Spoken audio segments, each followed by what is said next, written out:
What's going on, guys? It's your boy Julius with Exclusive, back at it with another one. I got Project Gsxr behind me, and this video right here is gonna be me trying to get Project Gsxr started. All right. Last time, if you saw the last video, I finally got to the point where I could hit that start button, and all it did was give me a bunch of clicks, man. So I ended up taking it to the shop, and the mechanic actually said it sounds like my motor is seized.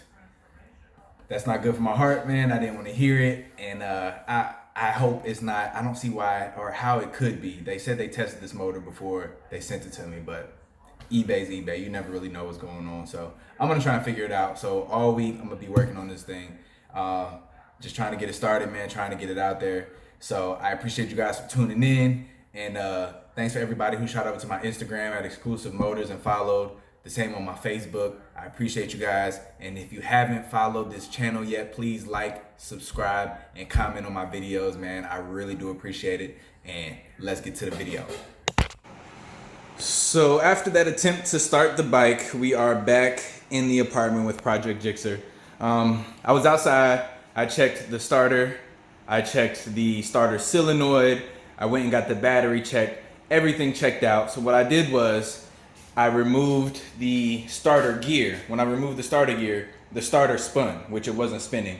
So what I'm thinking is I must have installed something improperly. So I'm gonna go ahead and remove the stator cover. The reason why I laid it over like this is because I just put new oil in there, and I'm not a big fan of taking oil out and putting it back in. I feel like once you take it out, you just need to get rid of it. Nothing I have is clean enough for me to put oil in it. So I went ahead and laid it over. That way when I take the cover off, no oil should spill out. Hopefully, we'll find out, but that's what I'm doing. So I'm gonna go ahead and take this starter cover, or not the starter, the stator cover off again. Make sure everything's in there aligned. From what I'm seeing is, let me get this back out. So this is the starter. When I hit the button, and as you can see, it spins, and when I hit the button, it spins, so it is working. This here should spin, and it's jammed. So something I did is wrong. Although I've done this 4 times now, taking the cover off, something I did this time is not right. So I'm gonna go ahead and get this back off, see if we can get this thing to start, man. The first time was an ultimate fail, but I'm not giving up. Project Gsxr is gonna be up and riding very soon. So let me get this off and get to it. So I think I might have found the problem. Like I said, when I took this cover off, you gotta be careful because there's a lot of gears and washers here. And one washer fell off and hit the floor after I actually took the cover off. I saw it hit the floor. I put it here, and that seems to have been the wrong place to put it, and it locked this gear up. As you can see, this gear is moving now. So it actually goes on this gear that goes here. So I had to find the diagram in the manual. Now I'm gonna go ahead and put it back together and go ahead and give it another start. I gotta torque these down. I think it's 8 foot-pounds, which I have an inch-pound torque wrench, so I think I have to go to 96. I have to look that up again, but I think I might have found the problem, so I'm gonna put it together, and hopefully the weather stays dry today so I can get out there and we can try and start it again. Let's get to it. All right, guys, so we are back outside. I got the stator cover on. Everything should be in the right order. The gears are free. Everything spins freely like it should. Once again, I am nervous, man. I feel like I'm taking a girl out on a first date or something like that. It's crazy, but I'm gonna go ahead and put the key in and get it started.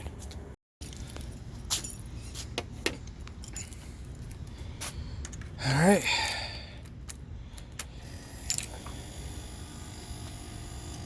Start it up. Let's hit the button.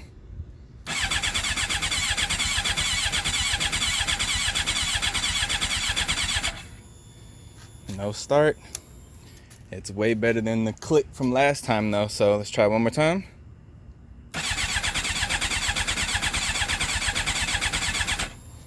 No start. All right. Honestly, I think I might know what this is already. I actually think it might have something to do with the power commander. I'm going to probably disconnect the power commander for right now and see if that gets it to start. So, but it sounds way better than just a click. So progress. So I'm gonna get back to it, guys. I was about to disconnect the power commander when I realized, in the midst of me testing the battery and the starter and all that good stuff, I forgot to plug the negative of the power commander back in. So let me plug that back in and see if this thing goes with that. Wires on. Once again, key is in. For some reason, I hear something down here that sounds a little funky. I don't remember hearing that before, but it's been a while since I've been on the bike, but I don't really remember hearing that when I started up. But let's see what it does anyway. Oh, it's getting so close, guys.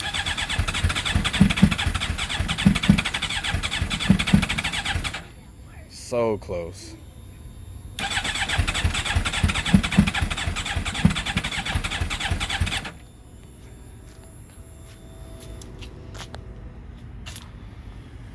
All right, so it's the third fail. I'm gonna keep playing with it and see if I can get it going. So get back to you in a sec. All right, guys, so here we are. I took the power commander off just because, you know, I'm having a starting issue, and that's one of the things that I added. I figured let me take it off, make sure everything is wired up correctly before I try to add another piggyback system on there. So I took that off.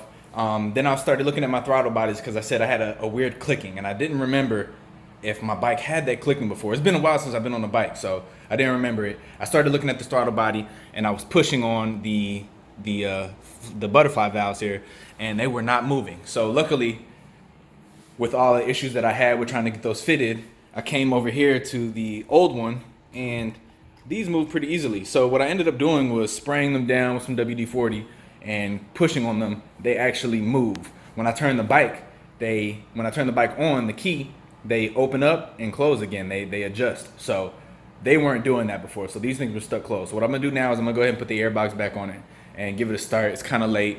I'm not gonna go outside. My battery's dead from trying to start this thing so much, but I'm gonna put the airbox back on it, see if I can get a little exhaust pop, and I'm gonna turn it off real quick, man. I'm not trying to die of carbon monoxide in the house. So all right, so here we go. Everything's back on. Turn the key.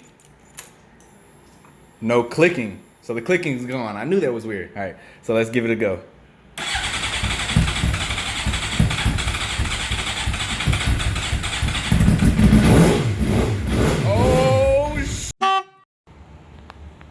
Yo, did y'all hear that? The thing started. My apartment smells like gas. I might pass out. I don't even care, man. I wish I could just turn this thing on and take it for a ride right now, but unfortunately I don't have the chain on. It's 10 o'clock at night. I got wires hanging out, but that thing started. So I got progress going, man. I'm gonna go ahead and see if I can get it to run a little smoother tomorrow. I can't do anything about it tonight. It's like 10 o'clock at night over here, so man, I wish I could do something, but I can't. So I'm gonna go ahead and go to sleep, and I'll see you guys in the morning.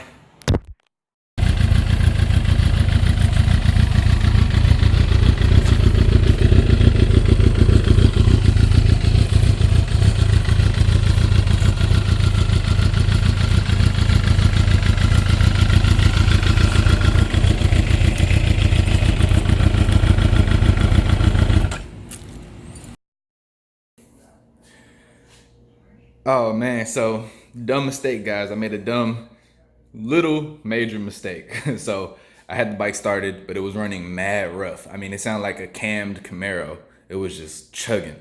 I noticed that I was having smoke coming from the heads. So this muffler is from a 2009 Gsxr 600. I tried to put it on a 2011 Gsxr 750 engine. I was worried that it wasn't gonna fit, but when I lined everything up, it looked like it was gonna fit. So I went ahead and tightened it down. Well, I started thinking, man, it might actually not fit. There might have been some tweaks. Maybe that's why it's just leaking. I have an exhaust leak at the heads. So I go ahead, I take it all back off. You see I have the muffler there. I take everything back off. And the dumbest thing, guys, I never put gaskets on the dang muffler. When I went to test fit it, I saw that it fit. I went ahead and tightened it down and completely forgot to put the gaskets in. So dumb mistake. I don't even have gaskets, so I'm gonna have to order some gaskets. So it's gonna be probably a few days because it is Sunday right now. The motorcycle shop is closed, and I work during the hours that they're open. So I'm gonna go ahead and order it on Partzilla, and hopefully it'll get here pretty quick. So that's where I'm at, man. The bike runs, everything's good. It was just chugging. Other than that, I got one more hose on the airbox. I got to figure out where that goes, and I mean, hopefully this fixes the problem. It might still run rough because what I'm thinking is, I do have a modified air box. I do have short intake stacks, and the computers might not be ready for that modification, so it might still run rough, but this should at least quiet it down. So we're gonna see, man. I'm gonna get to ordering, and see you guys in a few days, I guess. One eternity later. So it's been a week and my pieces finally came in. These are the exhaust gaskets that I forgot to put in. So I took the exhaust apart as best as I could. I got one piece that's kind of stuck on there. My bike used to be lowered. It looks like I bottomed out the exhaust on these last two over here, and that one's kind of stuck. So it shouldn't be too bad. I just wanted to take it apart, hopefully give me some room, and I can get these tightened down to spec properly. I don't want to have to deal with any more leaks. I'm going to make sure this problem is out of here. So put these on, get it going. I'll probably, for the most part, just put these on tonight, finish the exhaust up tomorrow, and start it up tomorrow because it's already kind of late. So I'm gonna get to it. The exhaust is installed. I actually looked up the Yoshimura instruction manual. The instruction manual actually says that the exhaust is made to be used without the exhaust gasket. So even though it says it's made to be used without the exhaust gasket, I shot over to the old engine and the gaskets were in it. So this exhaust was originally installed with the gaskets. I drove it like that for 24,000 miles. I had no problem with it. The minute I installed it without the gaskets is when I had an exhaust leak. So I went ahead and put the gaskets in. So if any of you guys see this video, I know that they're supposed to be installed without the gaskets. I'm not sure if the fact that they were previously installed with the gaskets and now I was trying to do it without that caused the problem, or whatever the system may be. Maybe it's the generation problem from 2011 to 2009, whatever it may be. I went ahead and put the gaskets in anyway. It only says that it may cause a fitment issue. It doesn't really say anything else. I don't have any problems with the clearance of the tire or with the radiator. So I'm gonna go ahead and try it out in the morning. It's 10 o'clock at night. I'm not gonna take this outside right now. I'll try it out in the morning, see what it sounds like, see if that fixed my exhaust leak. And yeah, we'll go from there.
Project Gsxr started, y'all, man. I took it for a little spin around the complex. It's a little shaky. It's not 100% there. There's a couple tweaks to work out, but it started, man. No motor seizures or anything like that, like the mechanic had me thinking, man. I'm mad excited. I'm this close. It's gonna get there soon. I'm gonna take this thing out on the street real soon, get the plastics put on it, get it dressed, and take her out. So I appreciate you guys for tuning in. And don't forget, like, subscribe, comment, all the stuff I said at the beginning. Do that, man. And check you next time. Later.